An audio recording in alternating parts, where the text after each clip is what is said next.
Hey everyone, so today I want to go over the difference in the seating configurations for the GT350 versus the GT500. Now the base versions of these cars offered a performance or more of a comfort-oriented seat depending on if you were going to be street driving the car or racing the car. Now overall the seats were very similar between the cars, but there were some differences with the seats. So in this video, I want to go over the different seating configurations, how the different seats were oriented, how much they cost. So if you're in the market for one of these cars, you can look at what seats were available and decide what seats will better meet your needs.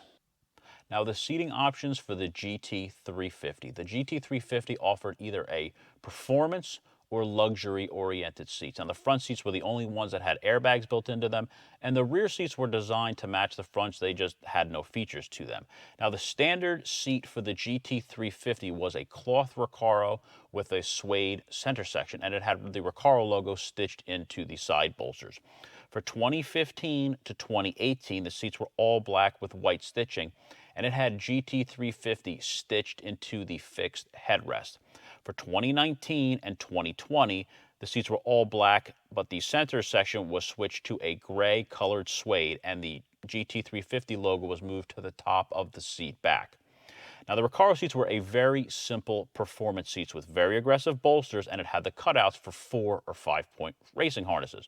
The seats had no power or climate controls built into them, and that was by design to help keep the weight as low as possible. Now, for those that were looking to street drive them aggressively or race the GT350, the seats did a really good job keeping you in place because of the overall aggressive design of the seats. Now, while the bolsters did a really good job keeping you in place because of the steep sides on them, that was really one of the biggest complaints for the recaro-equipped GT350s. For bigger drivers, they would often say that the recaros were really just too tight and it made the car really uncomfortable to drive. Now, couple that to the lack of creature comforts, some people just flat out did not like the recaros, especially on a car that was going to be street or daily driven. Now, for those that wanted a more comfortable seats for the base GT350, there was another option: the leather-trimmed sports seats. They were originally part of the technology package for 2015 and 2016. Then they were part of the convenience package for 2017 and 2018. And then they became an FSO, a freestanding option for 2019 and 2020, which honestly, I think freestanding options are always the best way to go. It's nice to not have to compromise and have to be locked into a specific package to get, especially to get something as big as a seat, especially on a performance-oriented car. Now, for 2015 to 2018, the seats were all black with white stitching, and GT350 was stamped into the top of the backrest on the seats. For 2019 and 2020, the seats were black, and the center section was changed to a gray color, the same way the recaros were for 2019 and 2020. The leather trim sports seat was a luxury seat that did not have the aggressive bolsters on them or the cutouts like the recaros had, but they had a lot of comfort features built into them. They offered full power adjustment for the seats. You had 3 memory settings for the seats, and it had heating and cooling built into the leather trim sports seats. Now, for those that were looking to daily drive the cars or mainly just street drive them, the leather trim sports seats were a much more comfortable seating option as they would fit a much larger variety of drivers. They weren't as effective for keeping you planted in the seats the way the recaros did, but they were much better for street driving as they were not as race oriented as the recaro seats were. Now, the seats for the GT350R, which is what this car is, the GT350R only offered a performance seat, and the rear seats were deleted on the 350Rs from the factory. Now, for a while, Ford did offer rear seats for the GT350Rs as an accessory, but you could not get them installed from the factory for the GT350Rs. The standard seat for the GT350R was a cloth recaro with a suede center section. It basically had the exact same dimensions as the GT350 equipped recaro seats did. They just essentially had different exterior coverings on them.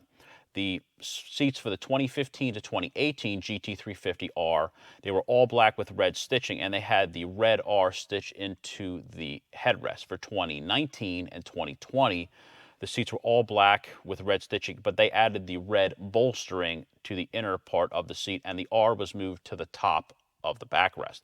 The only real exception to this rule was the 2020 Heritage Edition. They deleted the red bolstering on the seat, so essentially they looked almost identical to the 2015 to 2018 GT350R seats, just the R logo was in a slightly different position. Now, since the GT350R was track-oriented car, it really had no luxury seats offered for it, or really any creature comforts built into the seats the way like the leather trim sport seats did. This was basically the only seat offering for the 350R. So it, as you would expect, it did a really good job keeping you planted the same way the seats in the base GT350R recaro equipped cars did. So while they did do a good job keeping you in the seating position, you would have the same complaints with them that you would have for the recaro-equipped 350s. They were really tight bolsters, and larger drivers would often complain that they were just really too tight. And with this being the only seat offering for the 350R, if bigger drivers wanted a different seating option, they would either have to go with an aftermarket seat, or they would have to source